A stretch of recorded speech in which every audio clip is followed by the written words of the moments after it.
costing Massachusetts millions. Mayor Thomas Menino announced he is seeking $15 million to pay for the potential release of hundreds of prisoners who may have been jailed for false drug results. The funds will go to inform inmates on jobs, health care, and education. Chemist Annie Dukem has been accused of falsifying results at the now closed state drug testing facility. Officials say she may have compromised thousands of cases. As many as 600 Suffolk County inmates could be released. A Cambridge Pop Warner football coach is off the field this morning after being arrested on drug and gun charges. 24-year-old Shane McCarthy is charged with possession of a machine gun and selling marijuana. The president of Cambridge Pop Warner says McCarthy has been dismissed from the program and was subject to background checks before joining this season. And the man charged in a deadly car crash in Brockton has led police on car chases before. Antoine Moore allegedly fled from police last year using the same excuse, telling police he took off because the cruiser was unmarked and he was afraid he was being carjacked. A 49-year-old woman in another vehicle was killed after Moore reportedly fled a traffic light last week. 5 people were shot and 4 were killed in one of Boston's most shocking murder cases. Dwayne Moore, the accused gunman, is accused of killing a 2-year-old boy and his mother in the Mattapan massacre. He is set for retrial. Prosecutors say the victims were herded into a street and shot in a Mattapan neighborhood. Moore faces 4 counts of first-degree murder and an assault charge for wounding a paralyzed victim. In an attempt to find an impartial jury participants, they're being selected outside of the Boston area due to the intense media coverage of the case. Authorities. And coming up next, what's next in the baseball playoffs? And more bad news for Lance Armstrong. Those stories and all the sports highlights coming up when the BUTV News at noon returns.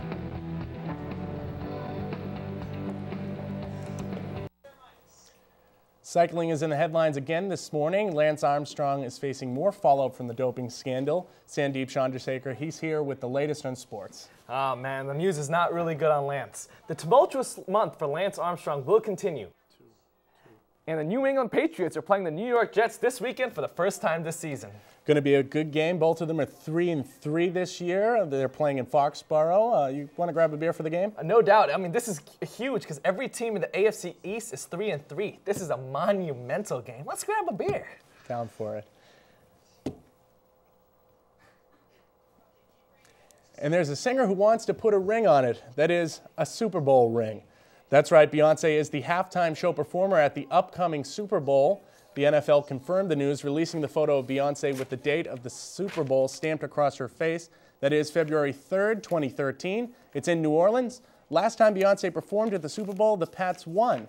That was in 2004. Park rangers credit the 2 rescued hikers as being well prepared for harsh conditions when they were lost in the Montana wilderness. The 2 Virginia hikers were safely rescued after being stranded for 4 days at an elevation of 6,000 feet. The 2 men rationed food, built a smoky fire, and created an SOS message out of logs. The message set caught the attention of a park employee on Monday. And next up, will the fall chill continue? DG Sun will have the weather forecast. And hard to believe what is turning 30? Those stories and more when BUTV News continues. We're the first CD I ever purchased. With BUTV 10, I'm Rosie Woods. Thanks, Rosie.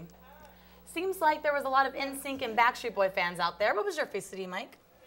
I think my first CD was probably one of the Now CDs. I never bought like individual bands or album CDs. I just get it all in one, Now CDs. How about you?